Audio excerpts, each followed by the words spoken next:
નમસ્કાર મિત્રો, સ્વાગત છે તમારું અમારી YouTube ચેનલમાં। તો મિત્રો, શાળા અને કોલેજમાં અભ્યાસ કરતા વિદ્યાર્થીઓ માટે અગત્યની શિષ્યવૃત્તિ યોજના એટલે કે પોસ્ટ મેટ્રિક શિષ્યવૃત્તિ યોજના।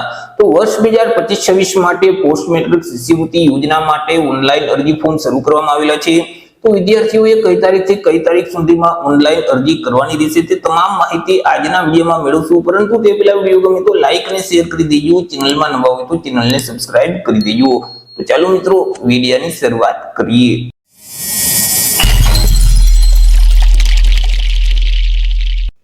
તો મિત્રો, આજે જાહેરાત છે તે નિયામક આદિજાતિ વિકાસની કચેરી ગુજરાત રાજ્ય ગાંધીનગર દ્વારા આપવામાં આવેલી છે। ભારત સરકાર અને રાજ્ય સરકારની જે પોસ્ટ મેટ્રિક શિષ્યવૃત્તિ યોજના છે, તો આ યોજનામાં ઓનલાઈન અરજી ફોર્મ મંગાવવા માટેની કંઈક જાહેરાત આપવામાં આવેલી છે। તો વિગતવાર માહિતી મેળવીએ તો કે નિયામક આદિજાતિ વિકાસ ગુજરાત રાજ્ય ગાંધીનગર ખાતા હસ્તકની અલગ અલગ જે યોજનાઓ છે, એ મિત્રો તમે અલગ અલગ યોજનાના નામ જોઈ શકો છો। તો તે યોજનાનો અમલ છે તે જે ડિજિટલ ગુજરાતનું પોર્ટલ છે એટલે કે www.digitalgujarat.gov.in નામની જે વેબસાઇટ છે તે વેબસાઇટ મારફતે કરવાનું થાય છે।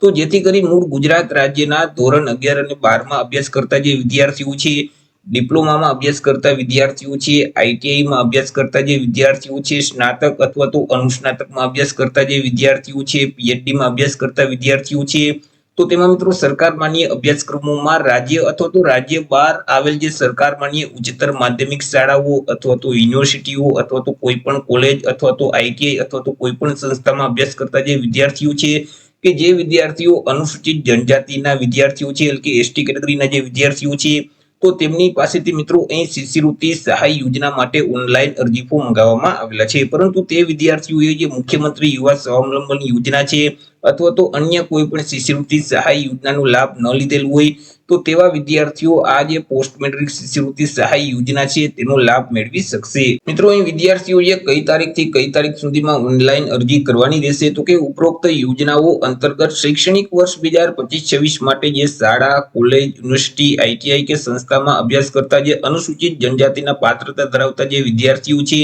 તો તે વિદ્યાર્થીઓ માટે મિત્રો અહીં ઓનલાઈન અરજી ફોર્મ ભરવા માટે ડિજિટલ ગુજરાતનું પોર્ટલ છે તે ખુલ્લું મૂકવામાં આવશે।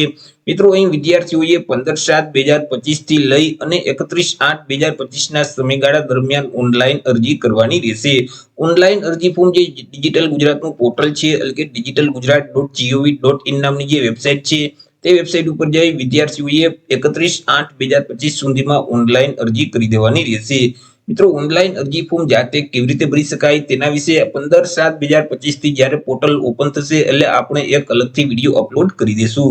પરંતુ તે માટે મિત્રો વિદ્યાર્થીઓ માટે ખાસ સૂચના અહીં આપવામાં આવેલી છે। હવે તમામ વિદ્યાર્થીઓએ ફોર્મ ભરતા પહેલા તેમનું જે બેંક એકાઉન્ટ છે તે આધાર કાર્ડ જોડે લિંક કરેલું ફરજિયાત હોવું જોઈએ। અને મિત્રો, અહીં બેંક એકાઉન્ટમાં જે ડીબીટી છે તે અનેબલ ફરજિયાત કરાવવાનું રહેશે। તેની ખાતરી કરીને જ અને વિદ્યાર્થીઓએ ફોર્મ છે તે ભરવાનું રહેશે।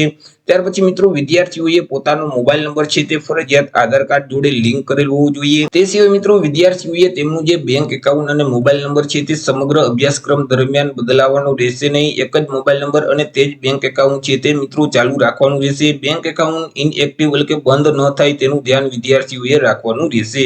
તે સિવાય જે પીપીએફ એકાઉન્ટ છે, સુકન્યા નિધિ એકાઉન્ટ છે, જનધન એકાઉન્ટ છે અને એફડી એકાઉન્ટ છે, તો તેનો ઉપયોગ છે તે વિદ્યાર્થીઓએ કરવો નહીં। આ 4 ખાતા સિવાય બાકી કોઈ પણ એકાઉન્ટની ડિટેલ છે તે વિદ્યાર્થીઓ આપી શકશે। તો આ રીતે મિત્રો જે પોસ્ટ મેટ્રિક શિષ્યવૃત્તિ યોજના છે તો તેનો લાભ મેળવવા માટે વિદ્યાર્થીઓ માટે 15 જુલાઈ 2025 થી ડિજિટલ ગુજરાતનું જે પોર્ટલ છે તે ખુલ્લું મૂકવામાં આવશે। તો આશા રાખું છું વિડીયો પસંદ પડ્યો હશે। વિડીયો પસંદ પડ્યો હોય તો લાઈક અને શેર કરી દેજો। ચેનલમાં નવા હોય તો ચેનલને સબસ્ક્રાઇબ કરી દેજો। ફરી મળીશું એક નવા ટોપિક સાથે એક નવા વિડીયોમાં। ત્યાર સુધી જય હિન્દ, વંદે માતરમ।